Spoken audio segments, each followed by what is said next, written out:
We are back at 8:38 with part 2 of our special series this week called Ask the Expert. And this morning, everything you need to know about dry cleaning and getting the best care possible for your favorite items. This guy right here is Steve Borstein. He is a third-generation dry cleaning professional and the creator of ClothingDoctor.com. Steve, nice to see you. Good morning. Thank you. Do you think people even know what dry cleaning means? No, I don't really. It's a misnomer because dry cleaning is not, quote, dry. It's like a front-load washer where they have water and detergent in it. Goes around and around. But the dry part came from the old days where somebody spilled kerosene on a tablecloth and they noticed that the stains came out. So it is dry in that it's not water soluble, but it is wet. All right. Okay. Well, let's get your expertise here. First, you're at the point of sale. You're dropping off your clothes. What is the most important thing, the most important information to exchange with the dry cleaner? The most important information is to tell them what the problem is. Where's the stain? What is the stain? How long has it been there? How did you get it? That sort of thing. And be specific because you're not going to get what you want unless you speak So up. special instructions are okay. The dry cleaner likes it when you're specific. Absolutely, yeah. All right, where do the clothes go then? Do you do it right here? Tell the truth. Okay, that's a really good question. But after they take them in at the counter, then they take them in back, they affix a tag, something like this. Yeah.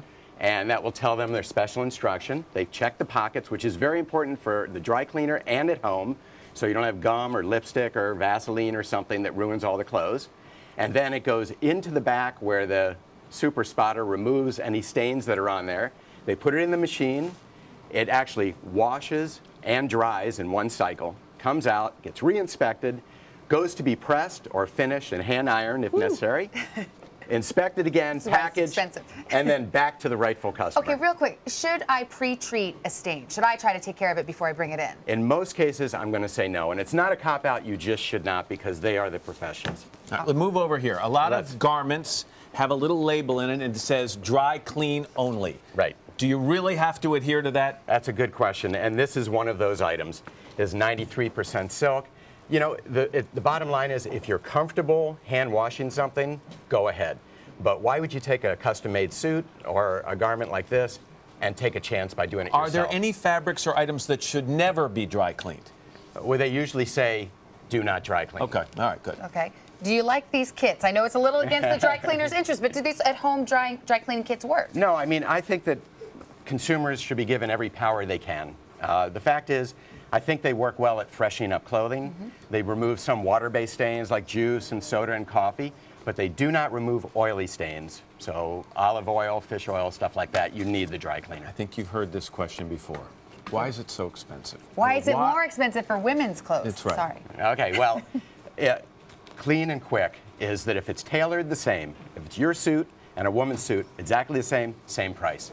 However, if it's got pleats, it's got buttons, it's got trims, it's got embellishments, it's got something that's going to make it more difficult than that suit, it's going to be more. It takes more time. You've got some shirts over here. Starch. A lot of people like starch on a hanger. They like it really stiff. Does it damage the clothing? It does. Long-term, starch is not a good idea. However, if it turns out that you are someone that loves starch, then you should think about starch for 3 weeks, then 3 weeks washing without starch and let it flush out so that it doesn't turn the fabric brittle. Okay, and let's get real about if there's something damaged, you take it to the dry cleaner, it doesn't come back the way you think you dropped it off. Realistically, what will happen? Will dry cleaners refund your money? Will they pay for the item? It's like good restaurants and bad restaurants. Okay, a good dry cleaner is going to take responsibility if they did something improper, and they're going to pay you.